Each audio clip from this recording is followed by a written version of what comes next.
Hi everybody, here we are in week one, as promised, of our, Al's having a cough now, just as I started. That morning old dog cough. Welcome to my world, week one, focusing on the dog, as I said.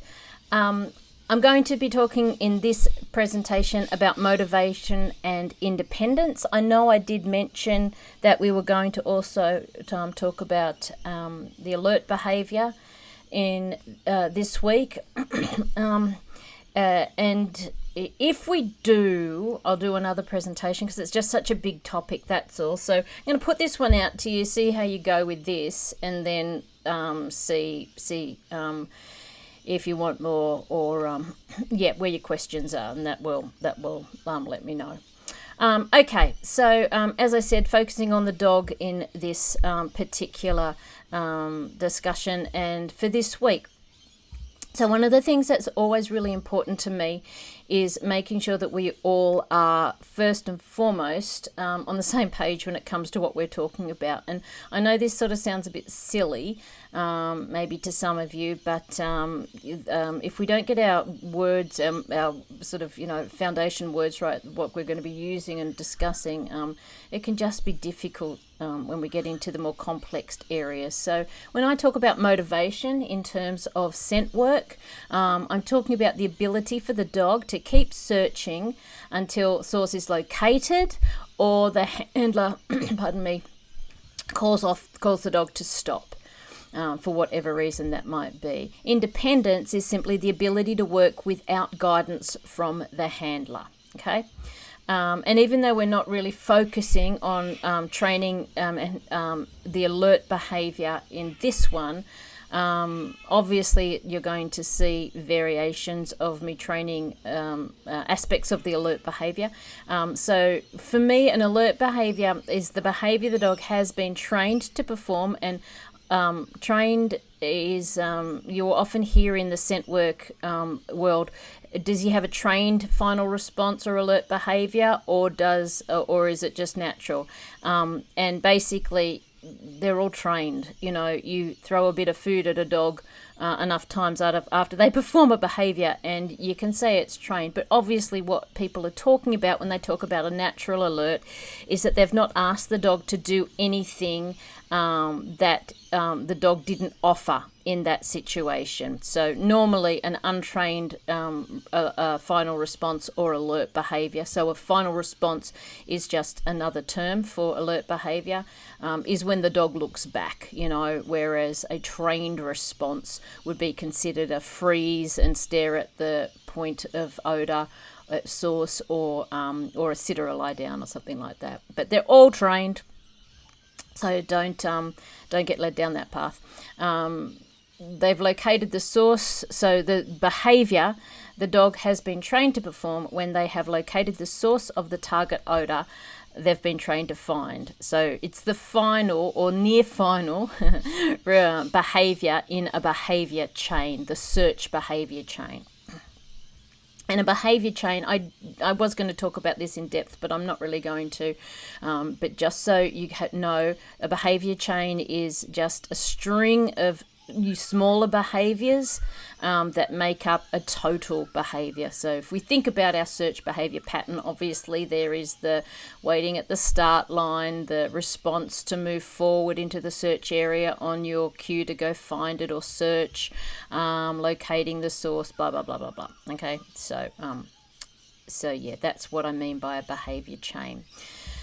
When it comes to definitions of words or terms used in ANKC scent work, I am going to, when I talk about odour, that's going to mean any amount of the target odour that is present and obtainable to the dog. So if you look over at the glass here, you can see that this stuff here is all what I would consider odour. So where is the odour moving? Is the dog in or out of odour? And the glass would be considered the source of the odour. So source, or the hide, is the actual object that is where the target odor is coming from. It should be the highest concentration of target odor molecules in the search area. Now, I know that's getting a bit much for you, but you can do it. You can do it. All that's talking about is the fact that here in this, where all this odor is coming from, which is in the glass, the most, and smoke is all this vapor stuff. I think this is dry ice. This photo is great for it because you can see that this is very dense. So if we were talking about odor, we'd say that the molecules of the scent, which is what the dog is picking up when they're sniffing, is very dense down here. So it's more highly concentrated down here than up here, where you can start to see bits coming through, stringing off, okay? So that's all we mean. We want the dog to find the dense bit, not alert to us when they've just in wisps of odour. Okay? So you got this. The scent aid is the thing that the oil is in. So in our photo, the glass, and I've got actually, no, that's not true. The scent aid is the thing the oil is on. So that's our Q-tips. And then the scent vessel, that's the receptor that holds the scent aid. So in this situation, there's probably just a bit of dry ice in there, so we've got no scent aid, but the scent vessel is actually the glass. That's what's holding onto the thing, whoopsies, that's giving off odour. How do I go back here? Please let me go back. There you go. Oh God, right back. Okay, so don't be worried about all they are. Obviously is just words that you just need to get used to. Scent vessel's a little receptor, so there's that holds the scent aid. There's a couple of variations there for you. So when we talk about source, we are meaning that thing there. So the scent aid in the scent vessel, that's the source of the odor. And you can see here in this photo, basically Fly's working a high height. It's inaccessible. He can't get to it and really pinpoint it in the sense of he can't put his nose right on it and get that close. When Quinn ran this search, he went up the steps and did that. He's a more experienced dog. Fly's still trying to work all that stuff out. So that's the source, but then if we look at it, put it into, and this is not any kind of scientific thing, this is just Peter Clarke's visual representation, the way the way that helped me think about odor movement when I was first learning. So you've got your source here, highest concentration of the odor. That's what we want the dog to find and alert on, but then we know that there's odor molecules all around here, and depending on the environment and what's going on with the weather, which we would class as environment, you're going to get odor collecting in various places and pooling depending on the substrate that is around in the environment. You're going to get it clinging to things like wood and fabric, slipping off things like metal. I don't think we've got any metal here. These were all wood. But lots and lots and lots to that we are going to learn to think about. It's a great journey. Okay, so when I think about scent work training, and I've got a dog and my goal is that lovely, motivated, independent and very clear behaviour that's telling me about source odour and when the dog has found it, I start to think in two main areas, because when you've got such a huge complex behaviour chain as scent work, a scent work search, you know that you've got to break it down. You are all experienced in dog training, be it obedience or tracking, agility, rally, and all of those various aspects or disciplines that you've done. You have always looked at the final overall behaviour or behaviour chain and broken it into smaller bits so that into trainable and teachable bits. And for some reason a lot of people don't do that in scent work, and it's one of those things that where it kind of, because it's so natural for the dog and And if you find something that they're really motivated to work for, and then pair that or associate that with, use that as your reward, associate that with the hide, finding the hide, then like the early stages, the novice and even the advanced, it's kind of easy. But when you get up to, and I don't mean to say that with any disrespect to someone who might be struggling, I run chihuahuas, like, hi.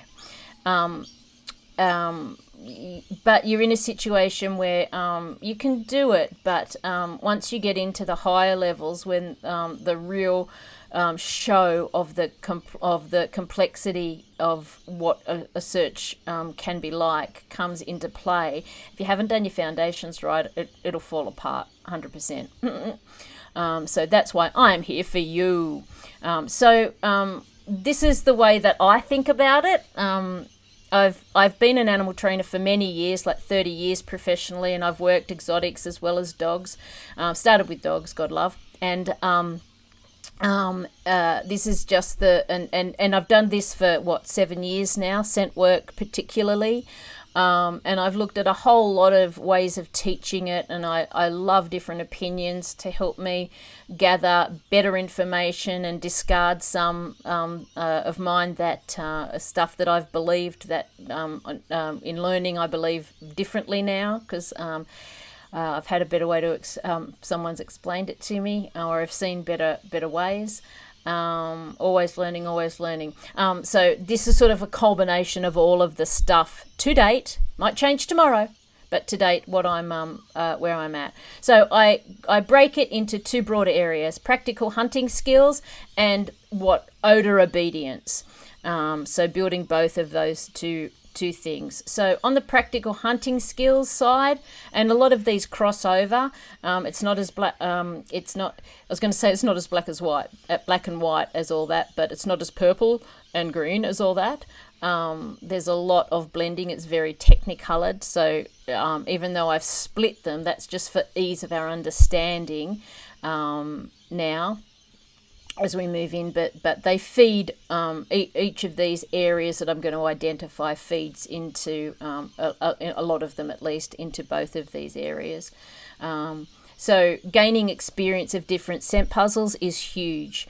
And what a scent puzzle is just the way the odor is moving in the environment, what sort of influences the environment is having on it, what sort of substrates it's bouncing off, what other background odors are in the area. And I think of scent puzzles, I think of giving my dog the opportunity to search for target odor in a whole lot of different variations, or scenarios is probably the better word. And I think about it as practicing and getting better at it in the way that I might get better at like Sudoku or crosswords if you ask me to. They're not things that I do. They're not things that I enjoy. I'm dyslexic, so those sorts of things highlight my weaknesses in my brain, so no one ever wants to go there. But if you said to me, Peter, give you $1 million if you can get up to level, I don't know, master's level Sudoku, I would go, really, $1 million? You'd go, yes. And I'd go, okay. But I wouldn't start at master's level, right? I would start at the beginning, easy Sudokus, easy crossword puzzles, whatever it happens to be, to start to train my brain to work in that way.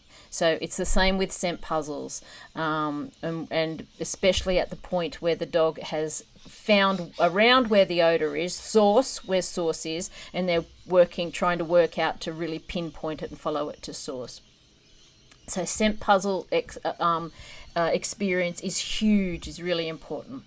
Gaining experience of different background smells. That simply means taking your dog to a lot of different areas that have a variation of smells that are going to interact with or be background to the odor that the target odor that they're being asked to find, so that they get to understand target odor in that situation.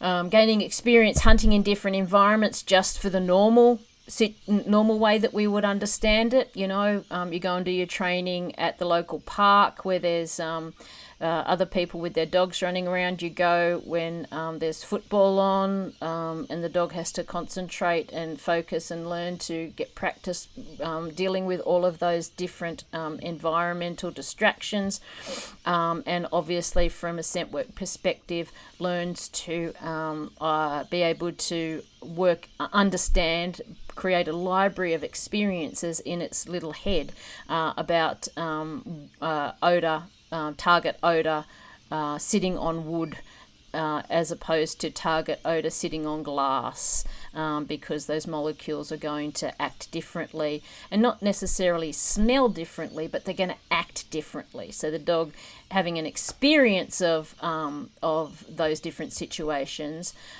can more easily work out the scent puzzle in those situations. And of course, experience hunting with lots of different distractions. So on the other side, odor obedience, what do I mean by that? Odor obedience is simply the dog's ability to, when they're in odor, so when they've hit a little plume or they've had a little bit of a whiff of, there's that target odor, and they're starting to follow it back, that they stay with that they understand that once they've got it, they should work towards that, the goal of identifying where that odor is coming from, with focus and determination, motivation. That's what I mean. So let's just finish it there. So obviously, if you want odor obedience, the dog to say, okay, I've hit odor, and no matter what anything else is happening, I am following this and finding it and letting you know about it. The first and foremost, what's going to build odor obedience is the dog's association with target odor. What does that target odor mean? What does it predict to the dog? So the stronger your positive association is, how many times the dog has encountered that stimulus, that smell, and gotten good stuff, what that good stuff, the amount, and all of that sort of stuff is what's going to build a strong association with target odor. So the total understanding of what to do at source. So you want your dog to know when it finds that odor and lets you know about it, what it's got to do in order to earn the reinforcement that you're going to deliver. Okay, that creates that strong positive association. Commitment to odor regardless of distractions, so that comes into the hunting skills as well, doesn't it?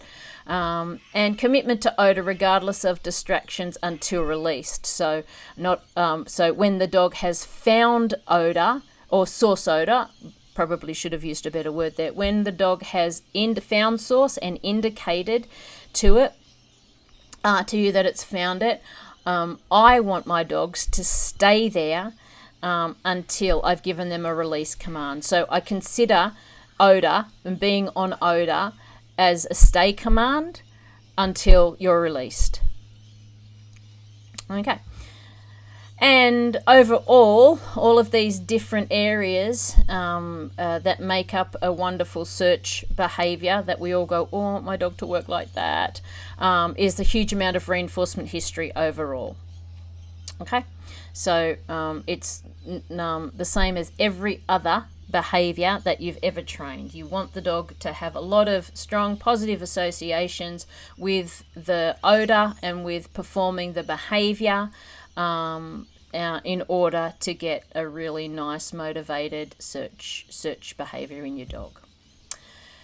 Alrighty, so motivation or drive, they really are different in the scientific literature, but who cares? We will use them to be interchangeable, is that the right word, right here today.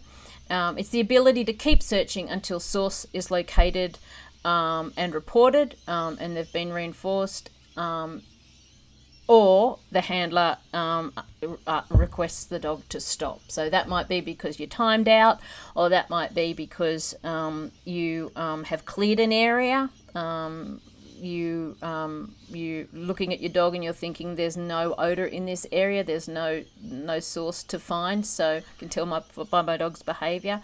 Or at master's level, the other challenge you will have where you might call your dog to stop without finding an odor is when they've already found one or two, and you don't know how many there are in the environment. So you have to watch your dog's behavior and understand, okay, I don't think there's any other hides here, so I'm going to call him to stop.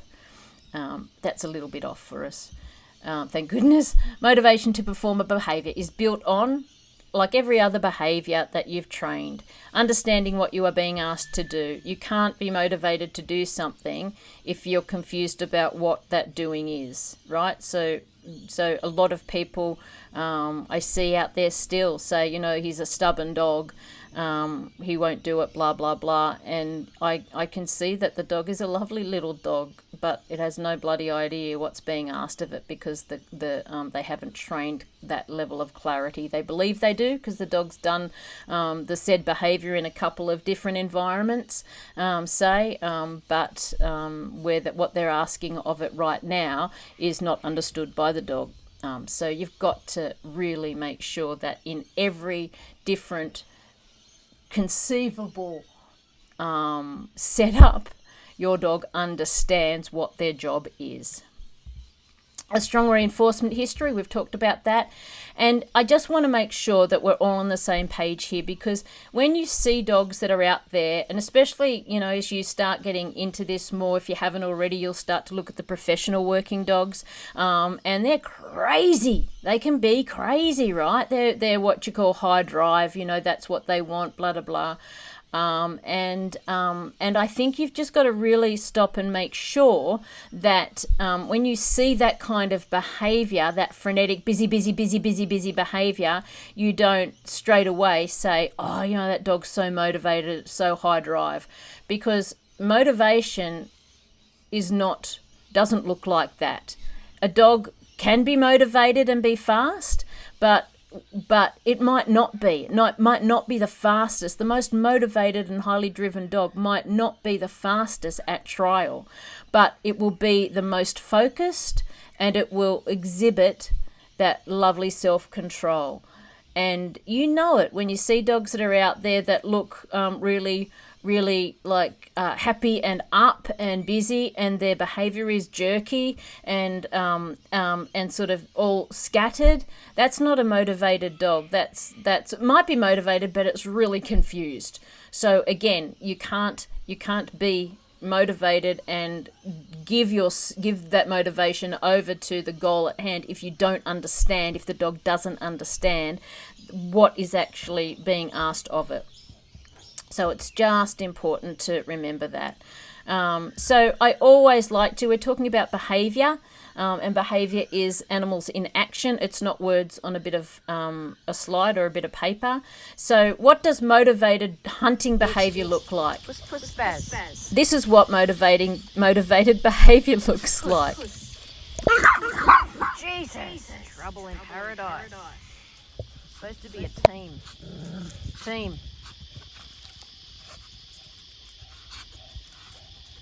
Get him, puss.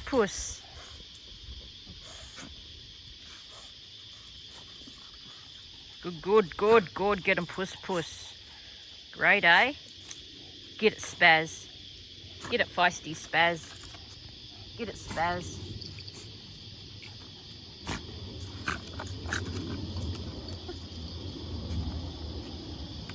Get it. That's the way. Get it.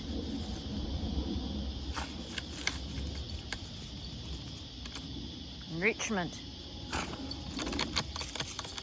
Good. Good girl, Luca. Okay, I think you get the picture. I know. It's not scent work. It's not a trial. Well, it's bloody scent work. They've found that little poor lizard in there and they're going at it. But the dedication, the motivation there, right? They're busy. They're so focused on it. They are, and they're trying, how do I get to source? How do I get to it? They're trying all sorts of different areas. This is what a motivated hunting dog looks like.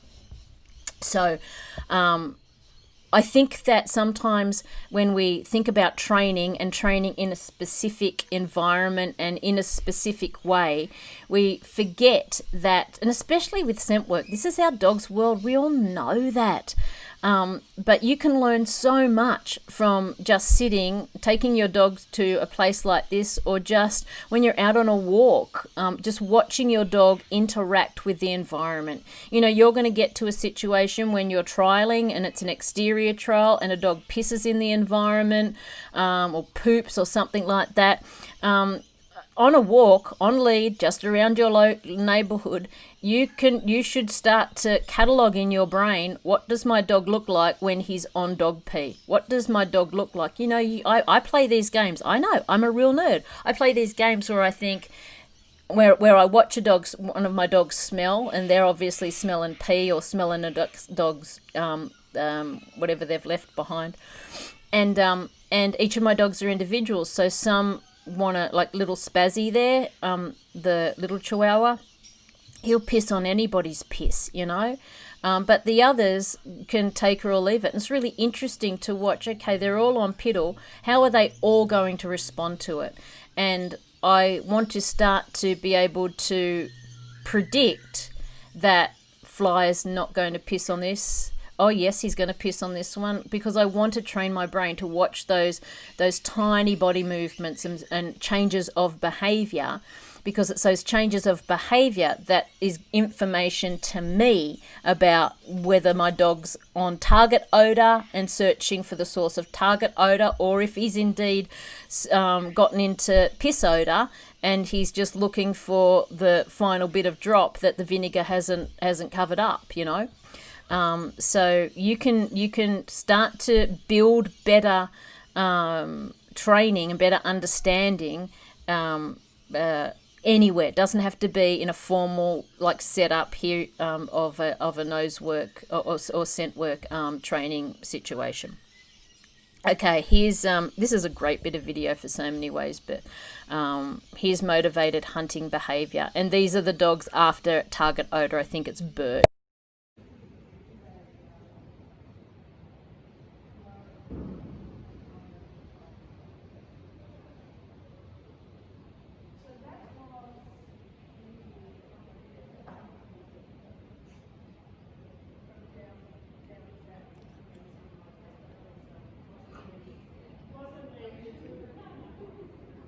Yeah, you did that winning prize. Get out of here. Come back here. It is. Al and Quinny. Little bit of fly. That's it, good. Okay, so this was down at Mount Murray with Lisa from Canine Ed Australia, doing a 2-day workshop down there at in a great big horse ring. So of course I'm going to try that. And I just chuck it out. In this situation, just so you know, I haven't given anybody a cue to go find it. I've just dropped it out there. Then I went and let my dogs out of the car. It was lunchtime, gave them a chance to piss and stuff outside, and then just brought them in and I walked around. And I just wanted to watch and see if they hit target odor. If they hit any odor, would they commit to it? I've not asked them to, but I want to see when they experience birch in their environment, how driven are they, in absence of anything else, to go find it. What does just that odor mean in absence of any other cue from me? And that's what it meant. And isn't it cool? I mean, you know, it's like synchronized sniffing. Like, where do you ever get to be so aware of what odor is doing? And when you watch two dogs work like that, it was an unbelievable bit of video to get. Okay, all right. So, okay, we're doing scent work. Move along, Peter. So this is a motivated dog in a fairly difficult search environment. We're down at St Ives Showground, so there's lots of rabbit smells around. It was a warm-ish kind of day, and it's getting cooler now. So that shed there, all of this, the colour bond is warm.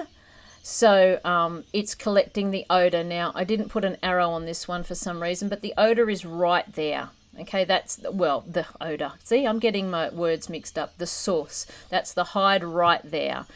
So it's on this metal pole. Metal just spreads odor like nothing else. So a lot of these dogs were alerting on the corner of the sign here, because the odor was coming across, being moved across, and getting stuck on this, on the colour bond, and obviously getting trapped in this area here.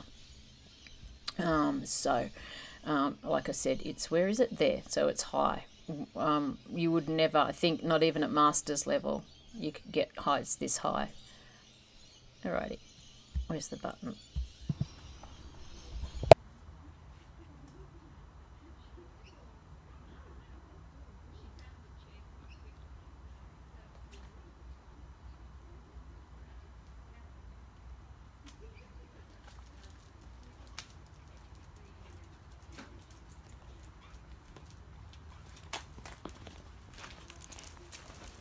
Oopsies.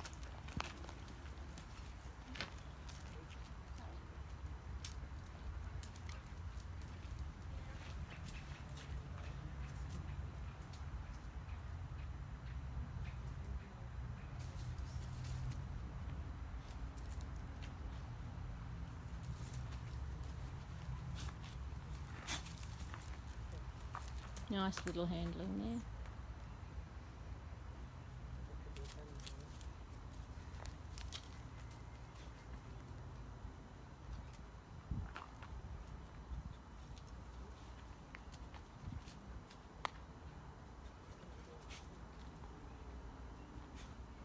That's how you freaking do that. Okay, so I wanted that one's a good one because a bit of video to show you, because the dog obviously goes into a bit of rabbit odor and gets interested in that for a bit. And, you know, if Jester hadn't been on lead, he might have gone, yeah, see you later. So if she wanted to, if Mags wanted to get him up to searching off lead in an environment like this, then, you know, she's got some work to do. But when he was in the distraction odor, he checked it out and then he came back onto task. So I just want you to understand that, you know, as we move forward and as you go and train in different areas and you hit natural distractions like that, or you're going to hit distractions and play around with distractions that you might experience in a trial, that us judges put in at the higher levels, you when you're not asking your dog to completely ignore them. So they're allowed to take in their environment. They should. A normal dog will take in their environment, but a motivated dog when hunting is going to come back on task to search for that target odor really, really quickly. Okie dokies. Okay, so the top three reasons dogs lack motivation in scent work. Number one, definitely number one, with a huge number one, is that the handlers have gone, the trainers have gone too hard, too fast. Now, the problem with scent work training is that it's really, really difficult to discern when you're first starting out how to put out hides in a way that and where the odor will move in a way that makes it easy for the dog to find, right? The layers of complexity in this sport are monumental, absolutely huge. And so when I say always do at least 3 easy to 1 hard training sessions, no excuses, the thing is that, well, okay, I thought I put out an easy search, but it took him 5 minutes to find it. Well, now that's not an easy search. That's a hard search. And that's just going to happen. And the other way is going to happen too. You're going to put out, I'm going to make this really hard. And the dog goes, it's here. And you go, okay. There's no way to learn how to set hides or set up your training to be easy or to be difficult without doing it. And still, we put out searches. I mean, one of the things that I've learnt so much over this judges training time has been in the area of how to set searches to various difficulty levels, you know. And I've been doing this like a nerd for 7 years, right? It's only now that I'm really gone a big learning curve in that, thanks to you guys. So setting up your scent work search training for a certain difficulty level is really hard at first. You have to understand to some degree how odor moves. You have to understand that there are going to be times when you put out a hide and it is inaccessible to your dogs. Your dog cannot find odor, to follow back to source. And I've seen so many situations where people ask their dog, and the dog is like just being hung out to dry. Don't ever do that. Oh my Lord, you will do that, because guess what? You don't know that, you don't mean to do it, but don't ever, I guess the better way to say that is don't ever be scared to just go, okay, we're finishing that now, too hard. Some of you who were out at our day, it was Teresa's exterior search, excellent exterior search.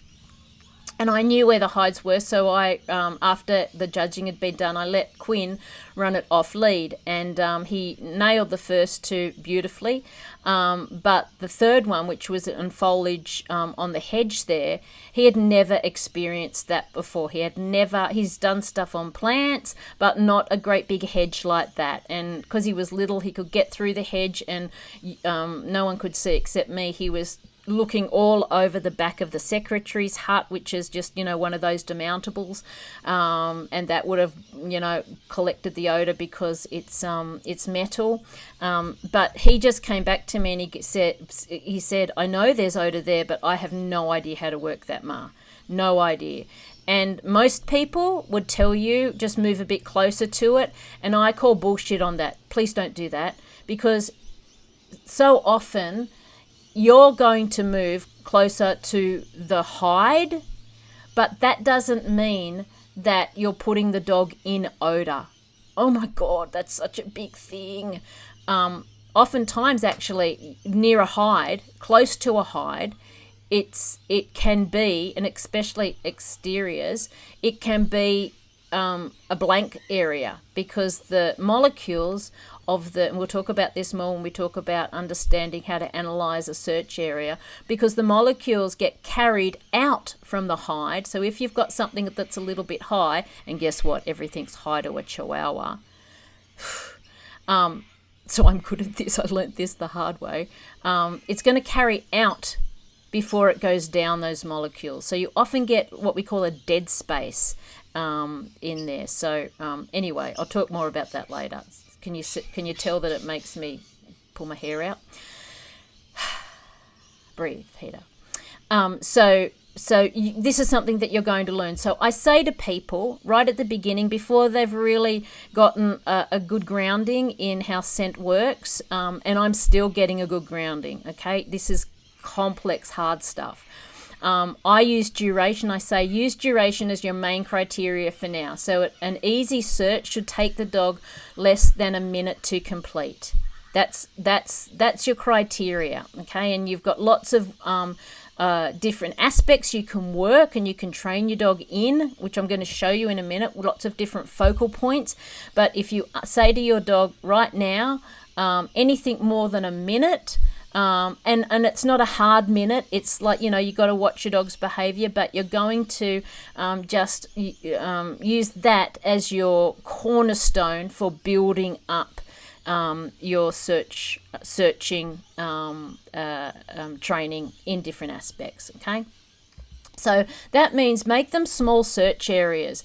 When you have a small search area, you allow the dog to get into odor really, really quickly. So if you've got a big search area, then, and you take your dog to the start line, you go, good boy, okay, go find it. The first thing they've got to do is to find odor so that they can then follow it back to source.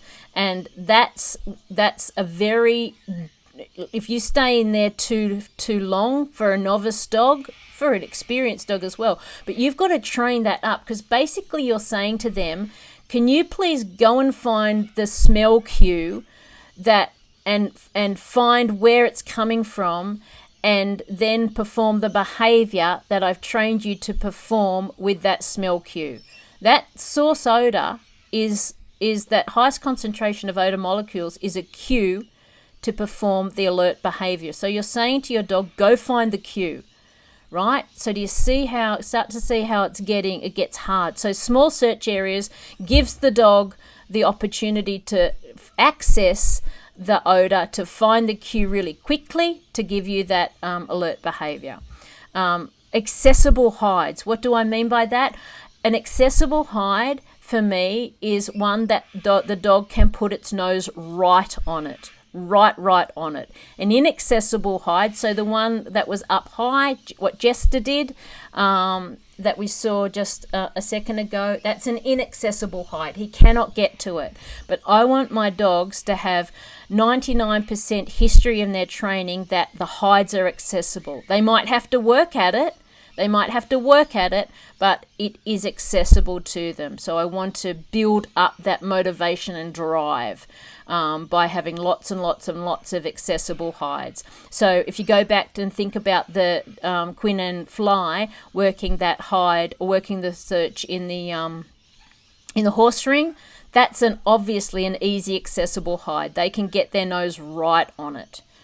Okay. So that's important. Small search areas and make them accessible, and easily pinpointed hides. So again, what do I mean by that? It means that there's not too much work the dog has to do in detailing an area where there's going to be a fair bit of odor around there in order to find exactly where source is. So let's watch some videos so that we can understand these a bit better, these points a bit better. Okay, so this is what I would consider to be at Quinn's level, an easy search area. If I had a more novice dog, I would take him closer to where the hide is. And I don't know if I've got an arrow in this one. I think I do, but it's just under there. Okay, just under there. So it's in a straw under that thingamajigamy there. Whatever that thingamajigamy is. You ready? Go find it.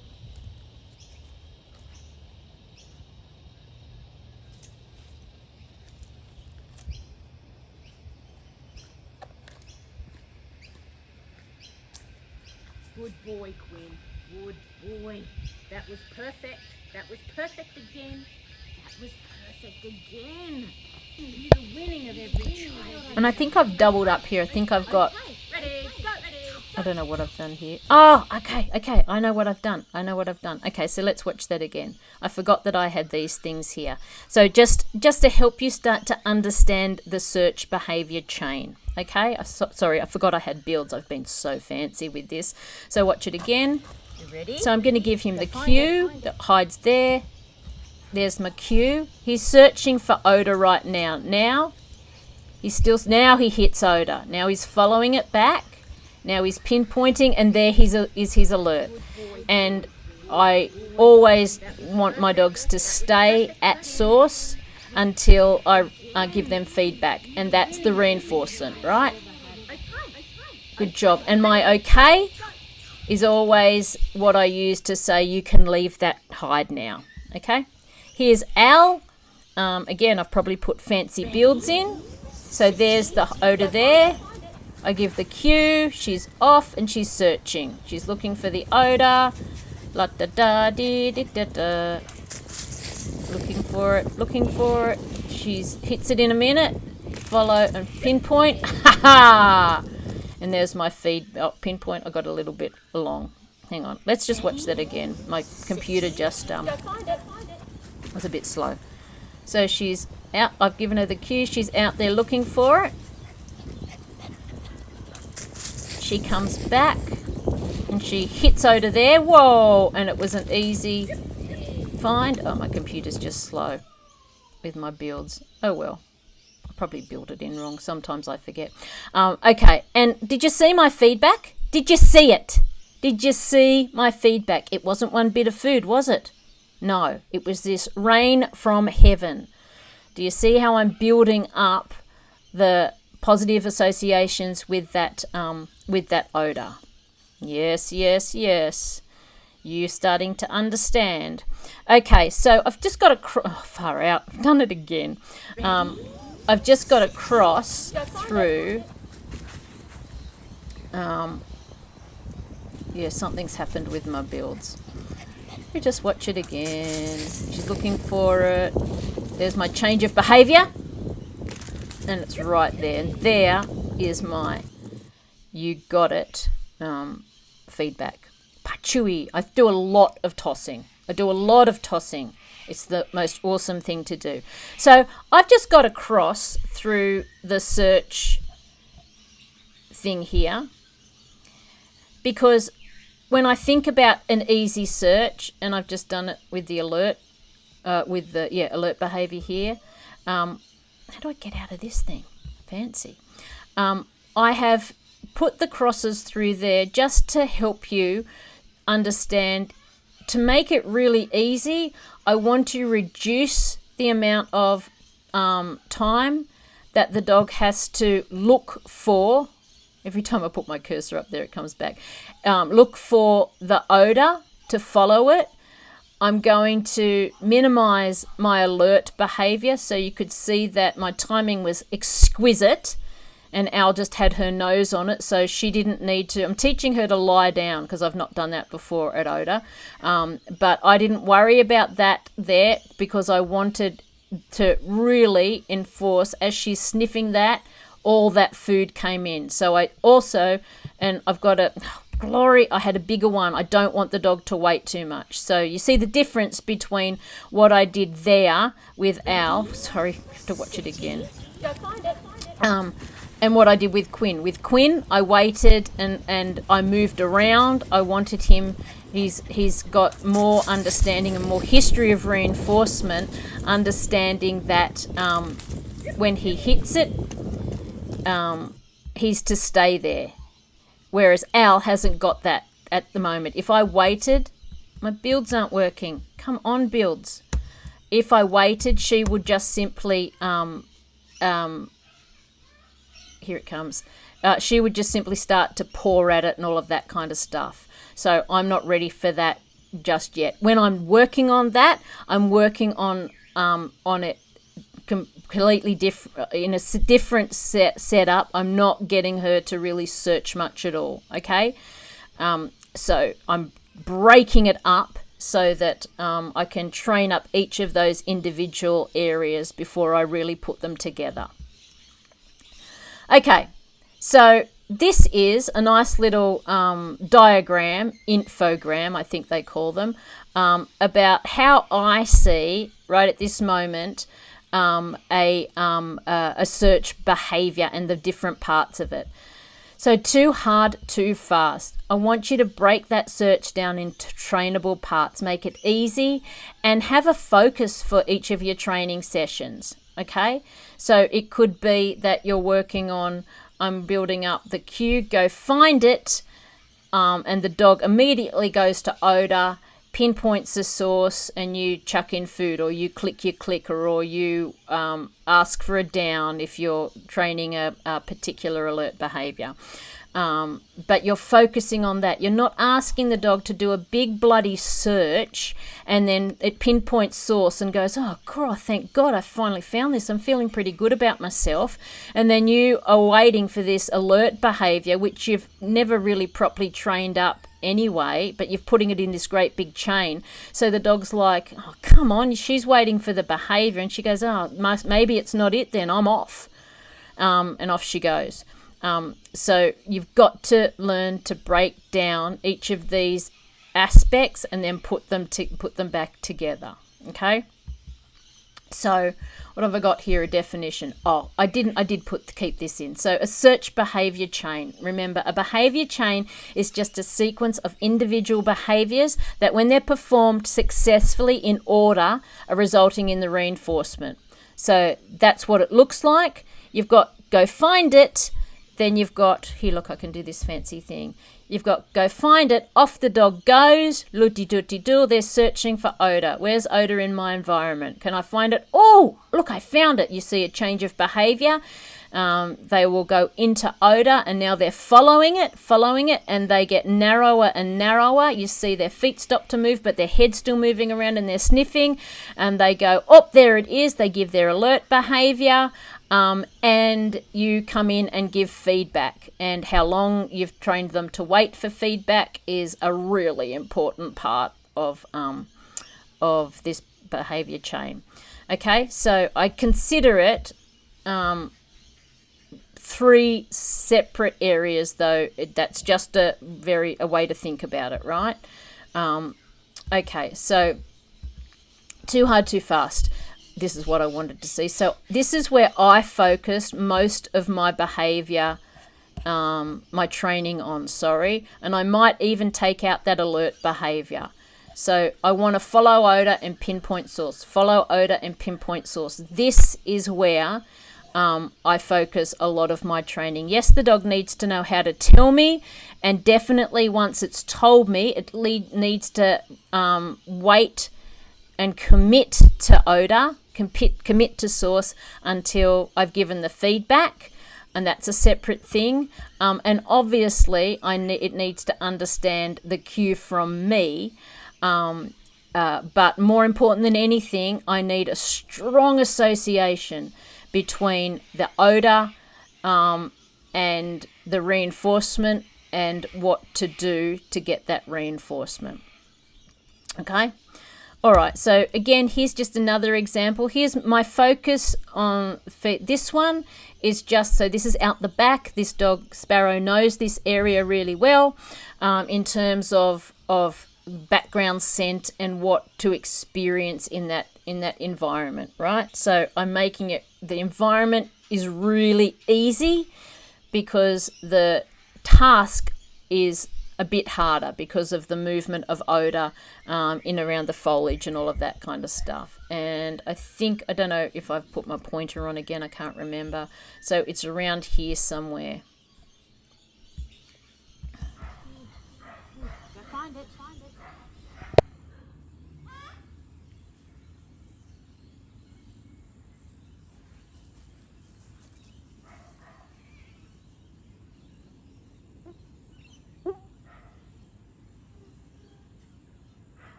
Good boy.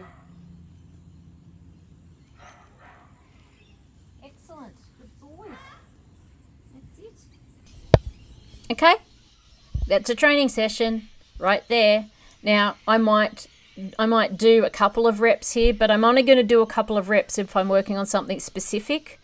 I would much more likely do 1 rep like that, and that's it. And if I wanted to do more that day, I would have other searches set up, because as soon as the dog knows that that's where it is, if you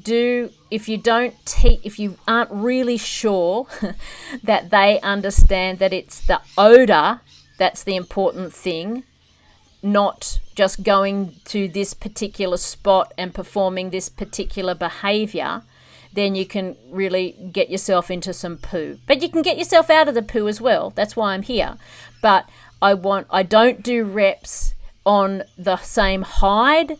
And I've got a video for this for when I'm showing you what I'm expecting when I do. I'm always watching that dog to see if that dog goes in and uses his nose to find the source, or he uses his eyes. And as soon as I start to see him not use his nose, then I'm out of there. I'm not going to do that. So I very rarely will do reps on the same hide or in the same area. On the same hide. Yeah.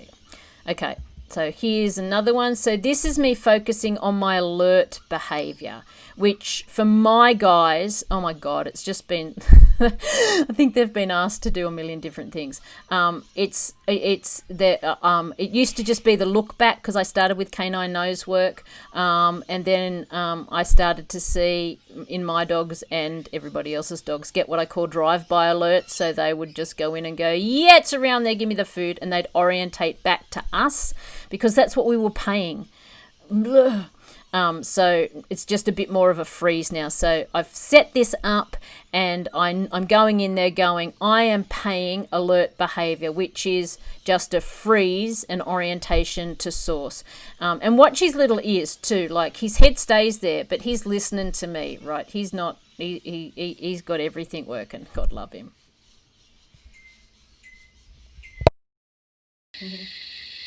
Go find it.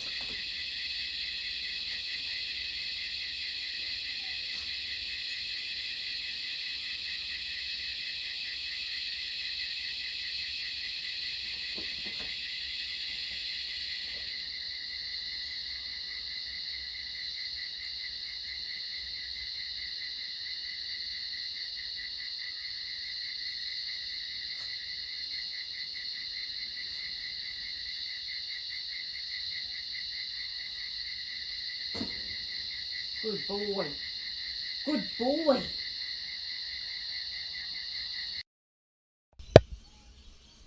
Okay. So my arrow was a little bit high. I think he was right on it. I remember that. So again, do you see how that I went in and I thinking I want the food to be associated with the that behavior that comes from. So it was just a little bit after he pinpointed. It wasn't. If you compare that to Alice's, what do you call it? Training session. It was just a tiny fraction after, because I want him to hold that and have the expectation that the food might come and whack him on the head like that.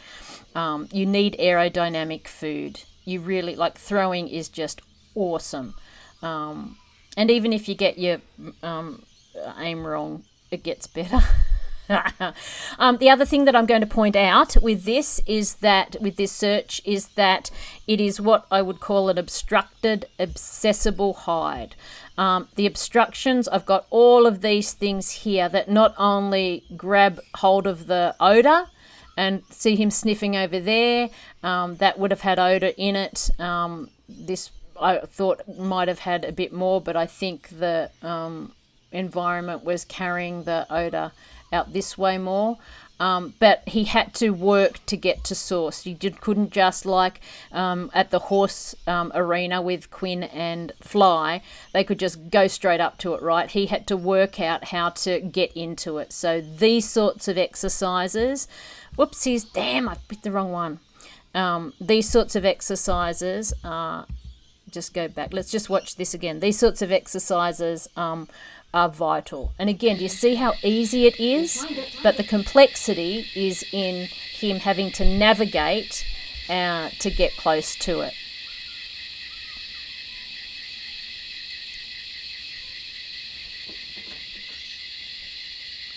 And I'm just standing still.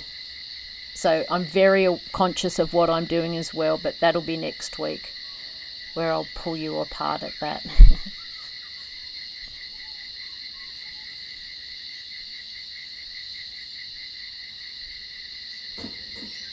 Good boy. Good boy. I call this technique positive pelting. All right, here's another one. So this focus is on strengthening the understanding of the verbal cue and pinpointing source. So I think I do a few reps here. Let's look.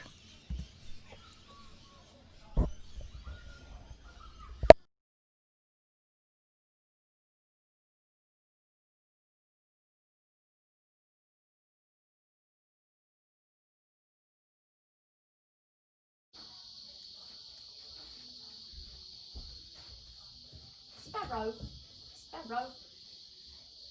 Find it, mate. Go find it.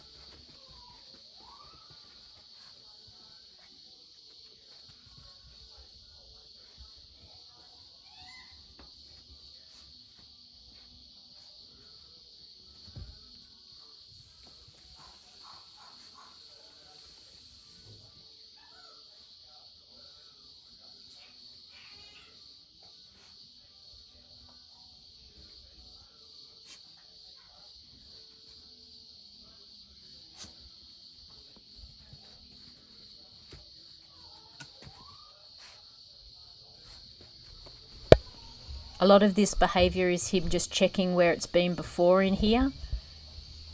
He's on it now. Now he's trying to pinpoint. Where she put it? Where she put it? Oh, gee Louise. I saw that little foot gun come up. I did. Sparrow, this way. Excellent. Good boy. Go find it.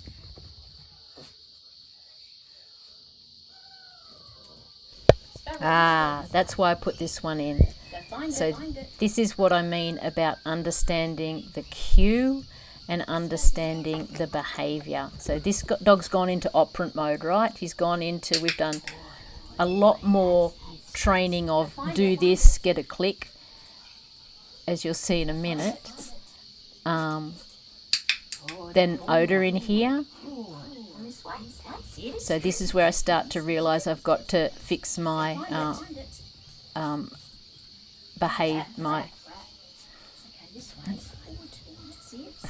find it. Now, what I want you to watch here is, I'm just stopping here. So he is obviously doing a, not doing a real pee, he's doing a trained behaviour. And this is what this room is predominantly for. So I want you to understand that all of the environment is set up, and he's got more experience in this room with doing that kind of training than scent work. So even though he knows go find it, you saw in the video just before outside how I'm very conscious of saying the cue, mine is go find it, and letting them take in the cue and then go and perform the behaviour, as opposed to you guys who I'm sure, and I'm not judging, I'm not being rude, but like I'm sure I don't know that many of you would have isolated that verbal cue, but he knows that for me, go find it in with a little hand signal in this environment. In that outside environment. But in this environment, his brain goes to what to expect more is to be paid for those sorts of training behaviours like a leg cock, right? And then, so what I realised is that if I moved, which you're going to see in a minute, and I'm going to rewind it a little bit, I always trained that leg cock with him on my right. So I just went, okay, so if I move to the left, that's going to change the picture and help you understand that it's not your leg cock behaviour that we're doing, okay? So this is how aware they are of consistencies in their environment. And this is how unaware most of us are. So just changing my position helped him understand, oh, it's not the leg cock you want. If I'd stayed there, he would have got frustrated and just kept on offering that for a bit more. Okay? Okay, so let's just go back. Go find it. Spazzy.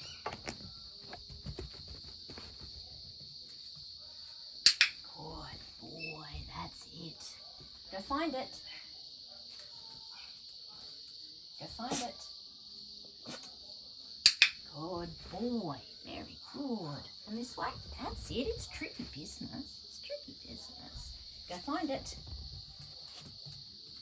None of that crap. Okay, this way. Good. That's it. Go find it.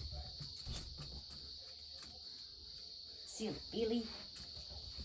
That's a good one. It's paid a bit, hasn't it? I'll turn this way. Go find it. That's it. Good. Go find it. Oh, fuck. Boy. Go find it. Go find it. Oh, Spaz, you and your pawsies. Go find it.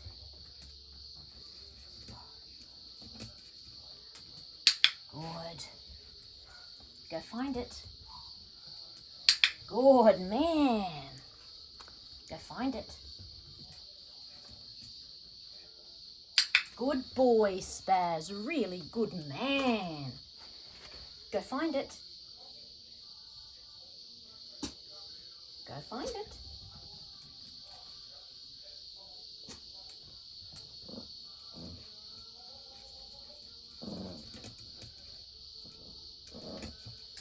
Come back. Good. Go find it. Good boy. Good.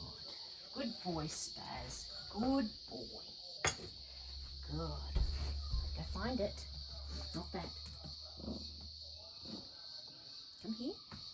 Might put it here. Go find it. So this was my stupidity of testing this before he was ever ready.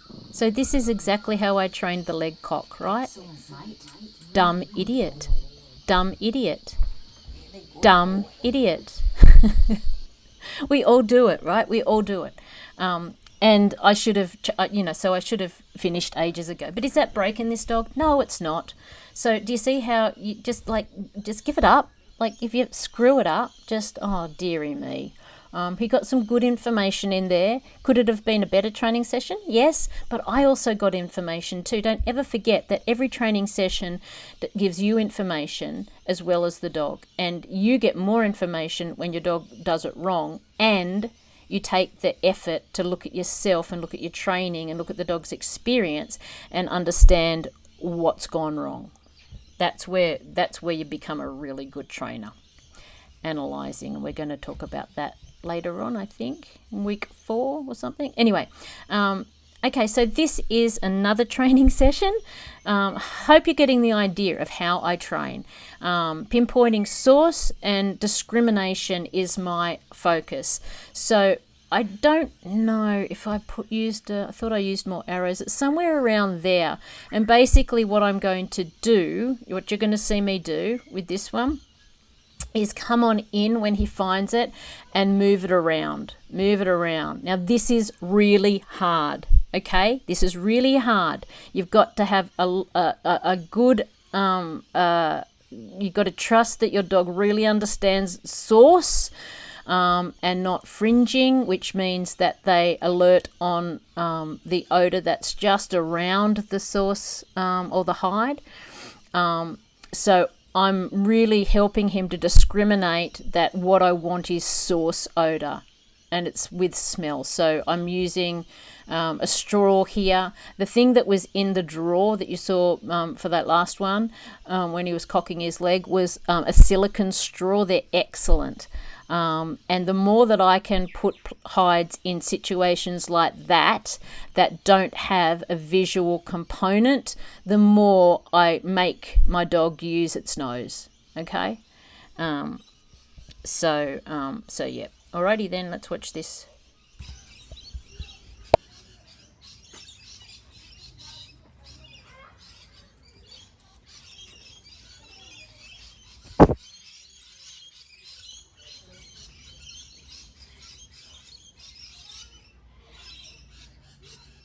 Good boy. Excellent.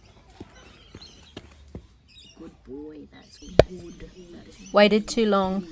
Dopey Dora. Chunkamunka, wasn't it? Good boy. Okay. That's it. Good boy. Ready to go.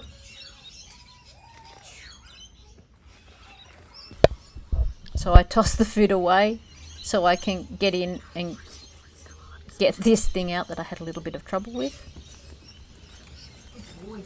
So that's just in a bit of see-through tubing for like aquariums. So he goes back to where it was. He goes, it's not there anymore. Oh, there it is. Good job. Really get rid of that thing. Can you find it? There. Good boy. Really good, Spaz. Really extraordinary. Extraordinary. Spazzy, ready? Sparrow.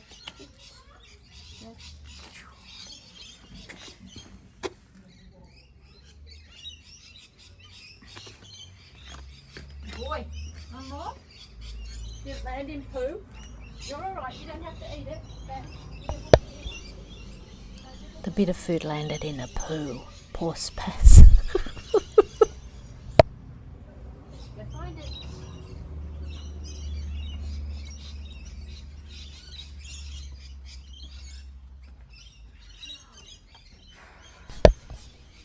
checking where it was. Where the rabbit was is always going to be a thing they do.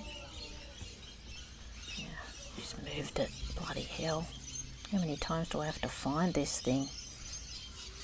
He finds a bit of food down there. Oh no, maybe he does. No.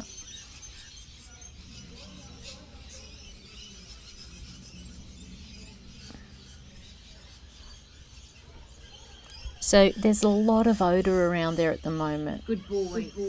And he's got to, pinpoint that. Excellent. Oh, bastard. It went, I forgot about that. I meant to edit that out. It went under the puppy gate, so he couldn't get it, the poor bugger. Poor Spaz. Excellent. Okay, all right. So, and this just is another training session where my focus is committing to source no matter what dumb things I do. Now, this is a vital thing to train your dog to do, because you will never be the world's best handler. Me neither. The hide is here. Okay. Get rid of that. Off we go.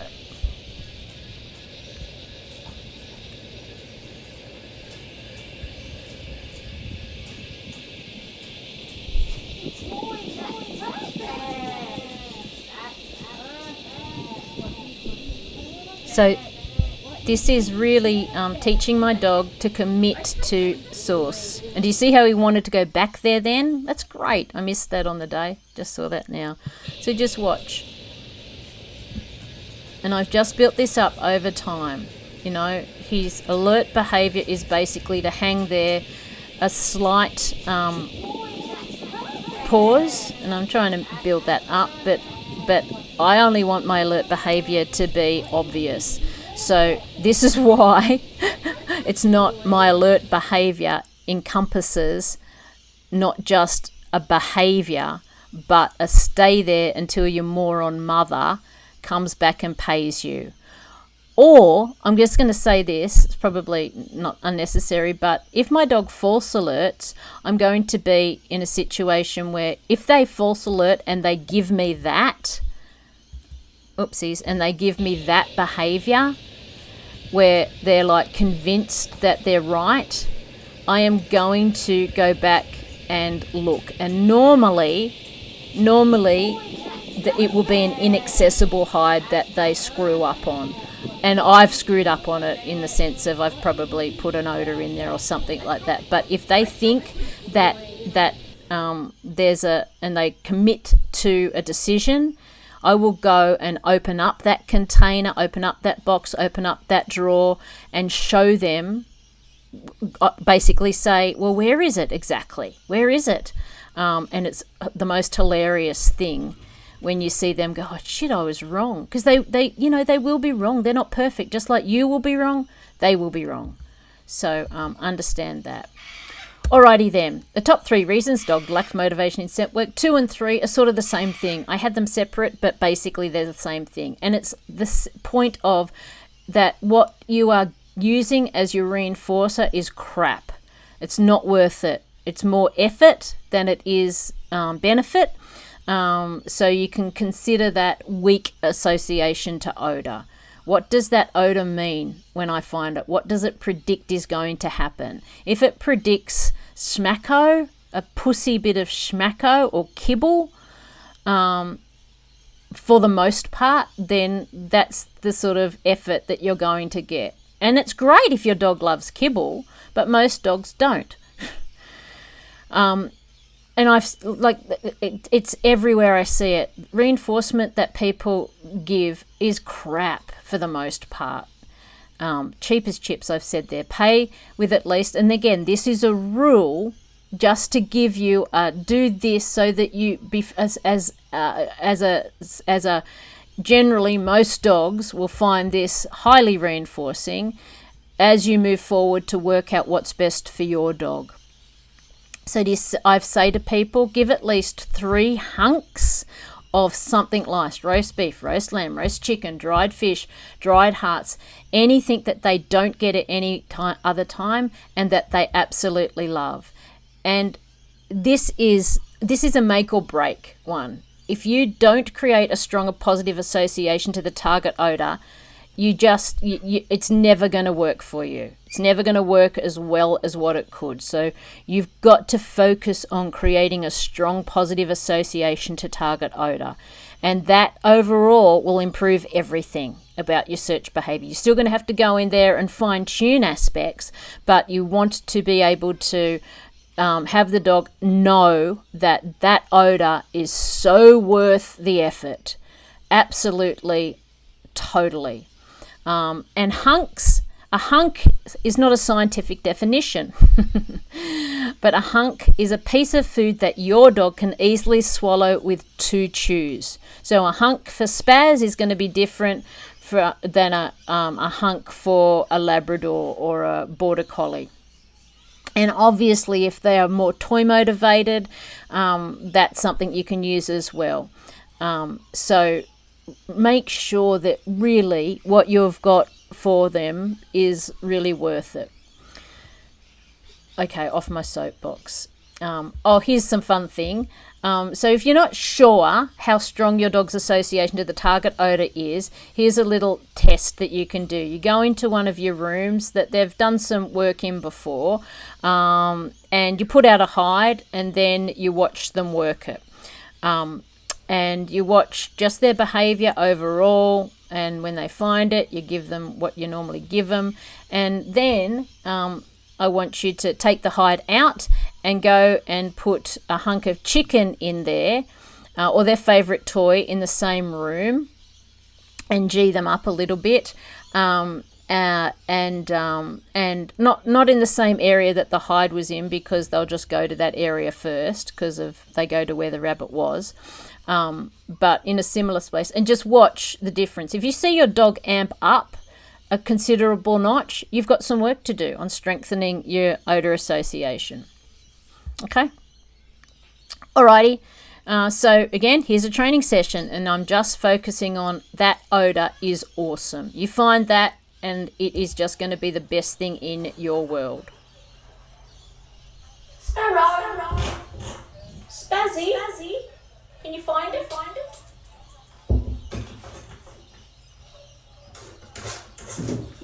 Excellent.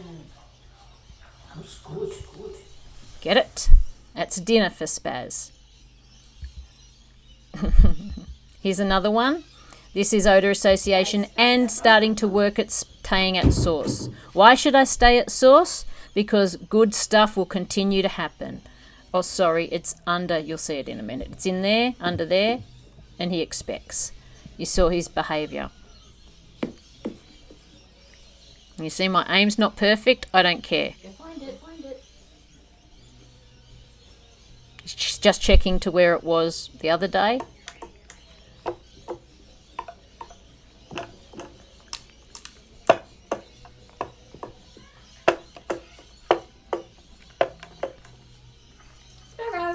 Sparrow. Good. I don't want to leave here. Awesome. Sparrow. Come here. Good. Yeah, find it.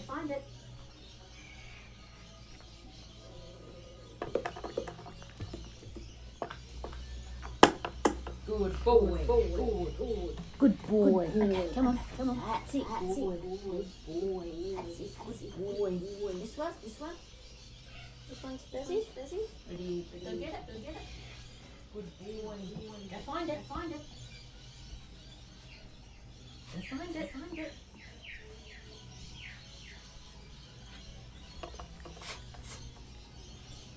find it. Don't know what's happening there. Can't remember. Crappy throw. Go find it. Oh, he's looking at me for the cue. Crap, I think I dropped a bit. Find it. Sparrow. Good.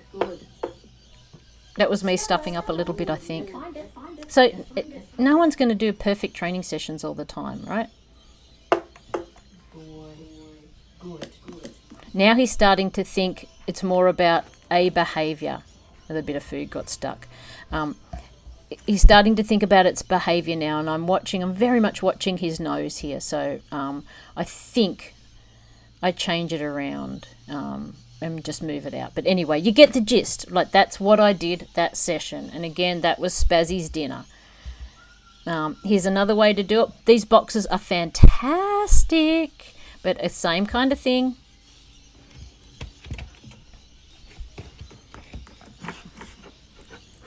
Oh, yeah, I'm showing you. I've got an odor in there.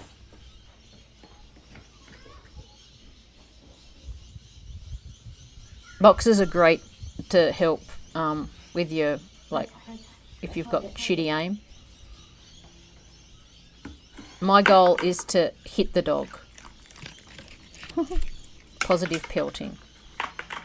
So basically that bang on their back becomes the bridge or a conditioned reinforcer and pinpoints for them. So it's like a clicker.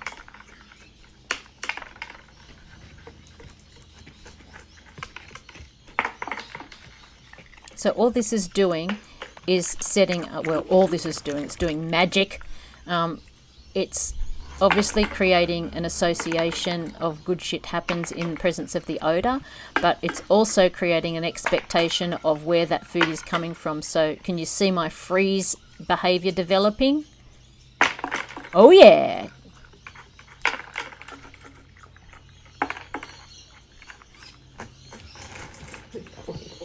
You're a good boy, aren't you? Excellent. Here's another way to do it. So I've got food in the bottom of that, I've got odor in the bottom of that glass bowl that you can't see now because of the thingo. And I'm just putting the food in. Ours sound sensitive, so this actually took a bit, but you can see, right? So I'm not specifically waiting for a head down, because if I wait at this stage, this is early on, if I wait at this stage, I'm going to get the dog looking up and looking back, looking up and looking back. And what I want is a sustained head down, or a head down pointing at source, you know.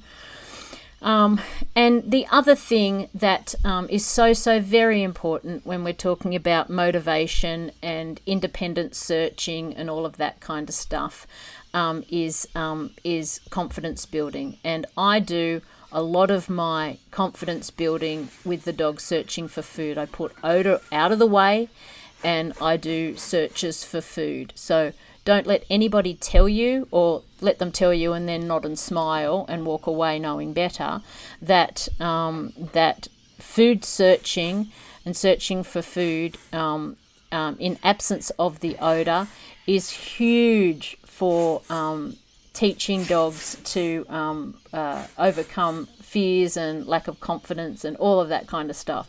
You know, obviously they don't need you because they're out there doing their own stuff. And this is just some of the ways that my dogs sometimes will get their food, their dinner.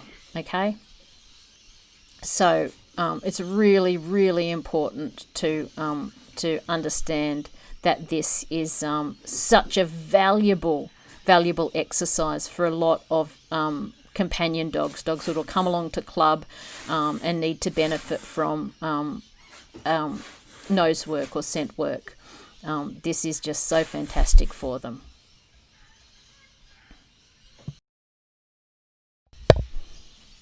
Okay, I just had to pause it for a minute. Where are we at? So yeah, huge.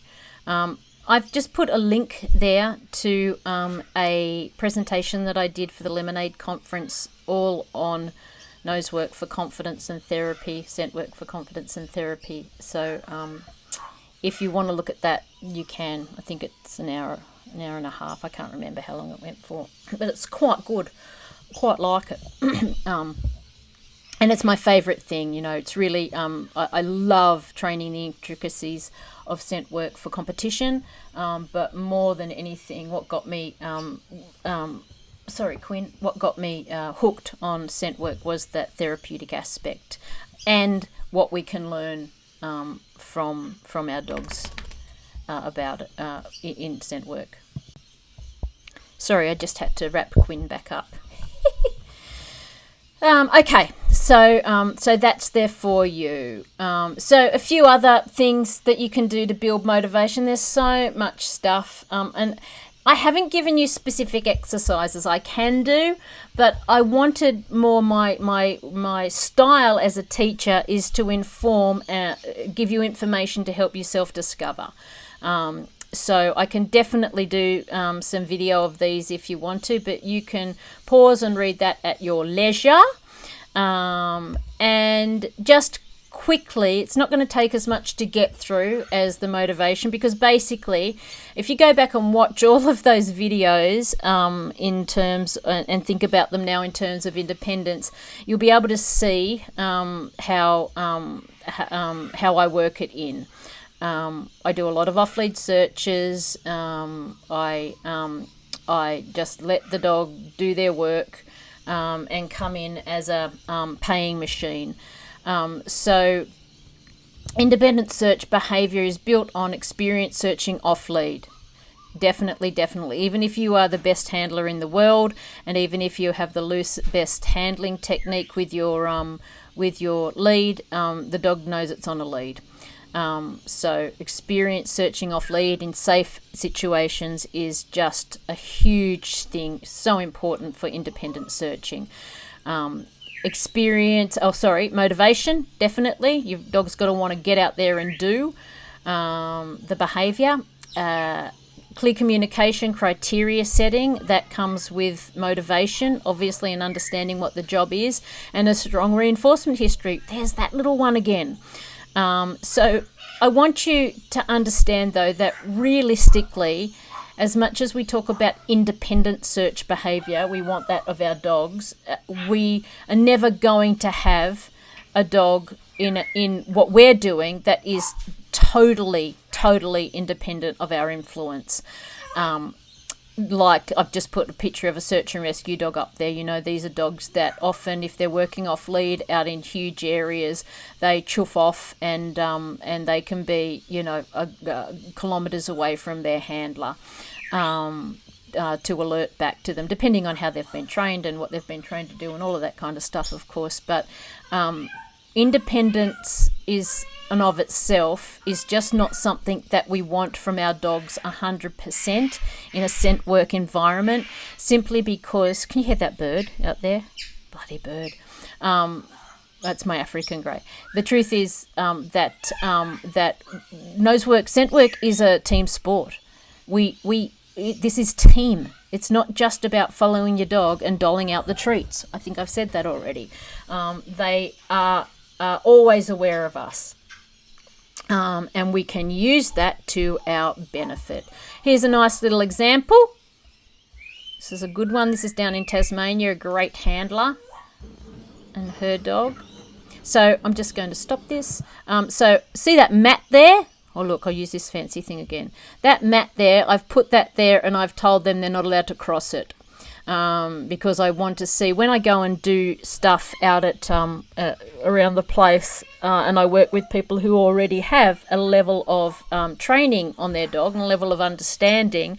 The first thing I want to get is a baseline. I want to be able to watch them and see what they need to work on, see what if they know what they need to work on, because sometimes they don't realise, which is great. I don't say that to dismiss their ability, but to have us all understand that there is nothing better than having other people to put eyes that we trust, that put eyes on our training and give us the feedback. Because when we are handling a dog, we don't see the full picture. We're watching the dog, and it takes years to become even partly self-aware of what you're doing, and then how that might be influencing your dog's behaviour.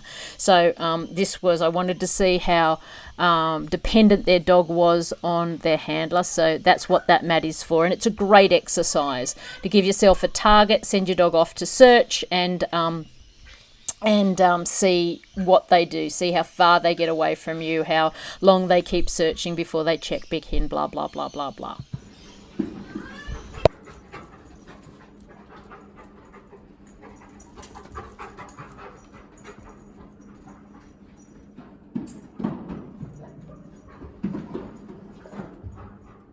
Watch him, there's odour in there. Watch him, there's odour in there. It's up the wall, so if he picks that and he alerts on it. Black tin.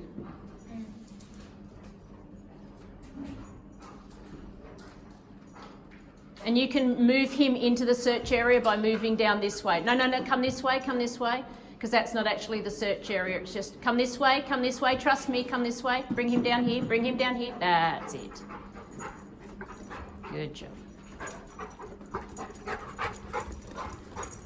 This is great. This is the greatest thing in the world. Okay, perfect.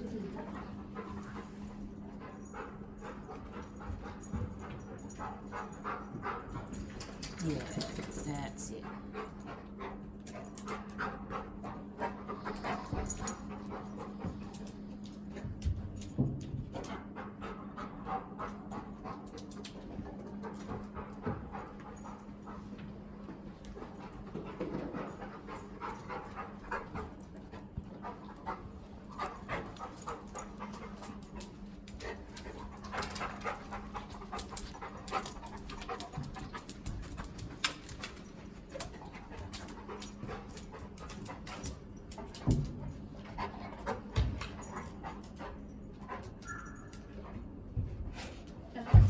Correct.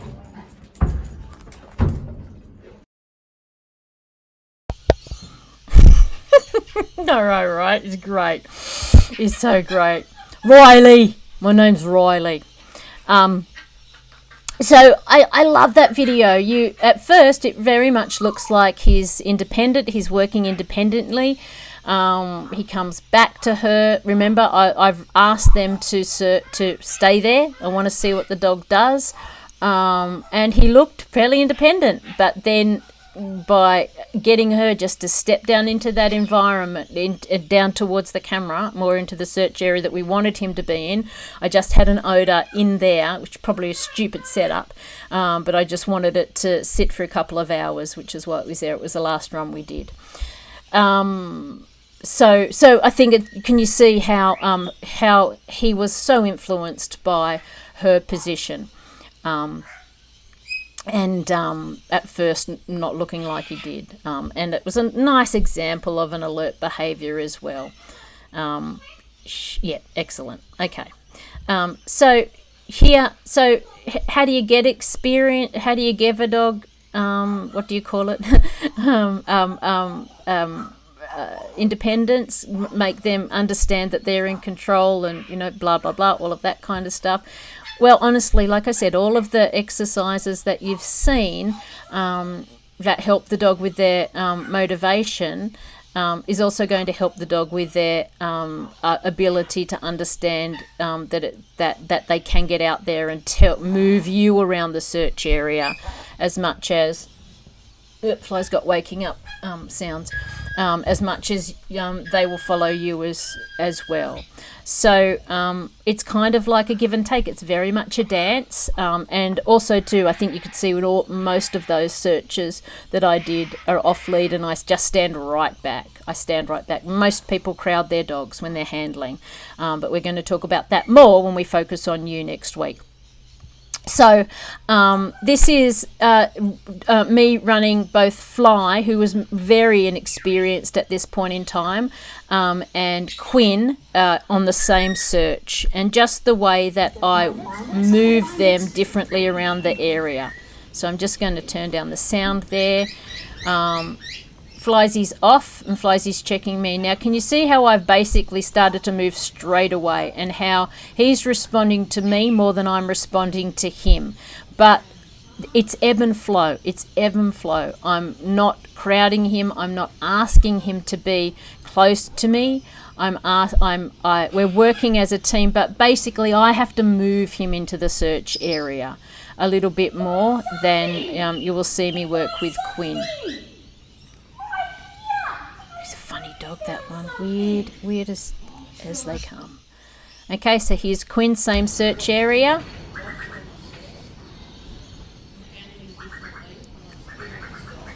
You can see Quinn's in the area, travelling so much further around. He's checking on me still, but I'm not I'm standing back a lot more and I'm letting him take the lead. So how we handle is always teaching our dogs, and they're always learning more about how they expect to be allowed to work a search. Amazing Grace. Amazing Grace, I say. Excellent. So again, how do we build independence? We do short, easy, highly reinforcing searches. That'll build motivation as well. We work off lead. We take note of how many times our dogs look back at us during a search. We're aiming for 0. Those checkbacks are information to you that they're more dependent on you than you might want them to be. So the difference between Riley, he was still actively searching. And then when she moved into the search area, he followed her, but he wasn't looking at her to move or to for information, looking at her for information. So you want 0. You want that. You want a basic, a beautiful search to be the dog goes out there and is focused on his environment, and he looks back at you or engages with you if you engage with him, if you call him, if you ask him to come and check a particular area, or when he's on source, when he's at there and he said, I've done my job, come and get me. Or come and feed me if he's been trained to look back. But even so, if he even hasn't been trained to look back, his focus will still be on you. His ears might be back. His focus will be on you, even if his orientation isn't, because he knows that's where the reinforcer is going to come from. Never ever show the dog where the hide is by taking the dog to the hide. Oh my God, just don't ever do that. You are training them to do something that you just don't want them to do, and that's to be dependent on you. It gets a little bit hard, so I might go and look at mum to help me. If your dog can't find something in the search area, find something in the search area. That's information to you to take note of that setup and add that to your training regime. Self-awareness is key, and it doesn't come overnight. It really doesn't. I think most of the people who have been doing this for several years now can tell you about the moment where they suddenly became sort of conscious of what they were doing, as opposed to just having blinkers on and watching the dog. It's one of those things that just comes. And the easier the searches are, the more you can start to focus on yourself as well. Which is an added bonus. Keep your distance. Most people crowd their dogs. I think I've said that several times already. Don't worry about being too close to reinforce quickly at source. It's a different criteria, okay?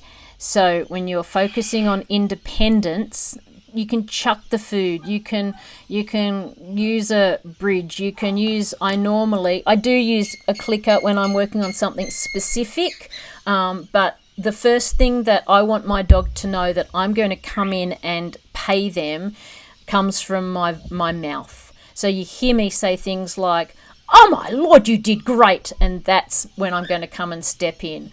"That's fantastic. Oh, look, you hear all sorts of crap come out of my mouth, because I'm more aware of what I'm saying than how I'm moving. And I do not want my dog to predict food is going to come to them by me taking a step towards them.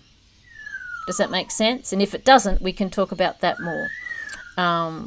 But I also don't want to use a clicker or a marker, because I'm not marking a particular behavior. I'm just saying to my dog, only predict that I'm coming in to give you food when I say when something comes from my mouth. Something stupid like that normally, and they're used to that. Okay. So I think I'm getting close to the end. You'll be happy to hear. So you saw Fly back in June 2018 or whatever it was, and this was Fly. I've said Fly made 2019, but it was actually this year, 2020. I got my years mixed up. Well, most of us want to forget 220, don't we? So again, just watch the difference in his work. Him now. He's out there. Do you see how he gets that his job is to just move around and find the source? Now look, he just hit odor there. Oh, I forgot how good this was. So he started to come with me. We'll probably watch this one in a minute. Did you see him start to come with me? But he hit odor, and that's what we mean by odor obedience. Now he's socially quite sensitive to movement and to things, and that's what just happened there. But again, he's Good on odor boy, again. Do you see how far away I am? Yeah, that was good because it's a waver. It's a fucking waver. It's a It is up here. And there's the Come on, hide it's a there. fly. So I just want to take you back and let's just watch this moment that he's looking, see he's not looking, he's not focused on me half as much anymore, but I get to a distance. Now in a minute he starts to come with me, right? Because there is a critical distance for him, because I don't want him to be that independent. I don't want him to be totally independent, only when he's in odor. Right, my job. Oh, that's going to be a question I ask you. What's your job as a handler? What's your job as a handler? Most people can tell me what the dog's job is, but what's your job as a scent work handler? So he goes to follow me because I'm just getting that critical distance, and he hits odor. And what do I want? I want him to be obedient to odor, not to me. And what do I get? Whoa, perfect. And he's on it. But then the wind comes up and he goes, wow, I'm sure that. And then he goes checking that out, and then he goes, where was that odor? And then he loses it. I don't think he moved from there because he was so worried about the waving net. I think he just lost odor. So again, you want your dog to be motivated to come back to odor, but you don't want them to be totally, if they're worried about something, they need to react to that, they need to respond to that, but you want them to come back on task quickly. Okay, find another. Good boy. Oh, I've got find another in here. And again, flies like this one pays, Mum. This one pays. I very rarely do multiple searches, multiple hide searches, just so you know. Find another. I can easily teach my dog that concept. They have a concept of it, but I don't do a lot of it once I've introduced the concept. That's it. Go around this side. I'm using my body here. Another one! You did great there! Look at you! Yippee fliesy. Okay, so that's the end of it for us for our first week. Scent work is like training any other discipline. You've got to build a strong foundation of the parts, or it's all going to fall apart sooner or later. The thing about scent work, though, is it's unlike training any other discipline, because the most important part, that odor, that you want to say to your dog, yes, that's correct, that's correct. It's imperceptible, imperceivable, I think I was meant to say. We don't know. We cannot see it. The only way that we know where odor is in the environment is by watching our dog's behaviour. And that's a lesson for us in and of itself, if the dog is in odor. It's tricky business, it really is, but oh my God, it's just so fascinating. Alrighty then, that's that one done. I'll upload this and share it, and look forward to the discussions and the videos.